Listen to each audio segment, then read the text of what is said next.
আমি বাঁকুড়ার মুকুটমণিপুরে চলে গিয়েছিলাম নৌকা চালাতে, কিন্তু আমার সঙ্গে এরকম এরকম হবে এগুলো তো কল্পনার বাইরে। ঘ্যাং ঘ্যাং ঘ্যাং। হ্যাঁ, কেসটা কয়েকদিন আগে আমি চলে গেছিলাম বাঁকুড়ার মুকুটমণিপুর ড্যাম, আর সেখানে একটা জায়গায় বেশ কিছুক্ষণ হরিণ টরিন দেখার পর আমরা চলে গেছিলাম আর একটা ভিউ পয়েন্টে। হ্যাঁ, সেখানে যেতে একজন বললো আমি তোমার বিগ ফ্যান, আর তাকে দেখে মনে হলো অনেক কষ্টে আছে, তাই আমি জিজ্ঞাসা করলাম, আর সে বললো জীবনে যদি ভালো থাকতে চাও কোনোদিন প্রেম করো না। কিন্তু তাকে কি করে বলি, আমাকে যে কোনো মেয়ে পাত্তাই দেয় না।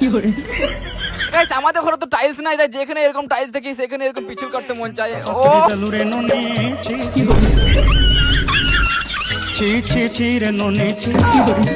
না না, বেশি করে দেখানোর প্রবলেম নাই, আমি চলে গেলাম দোলনায় দোল খেতে। একা একা দোল খাওয়া তো সম্ভব নয়, তার কি সাইডে করে ছেলেকে পটাতে চলে গেলাম।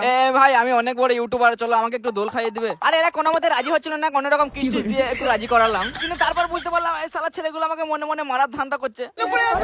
এবার থামা, এবার থামা ভাই, থামা ভাই।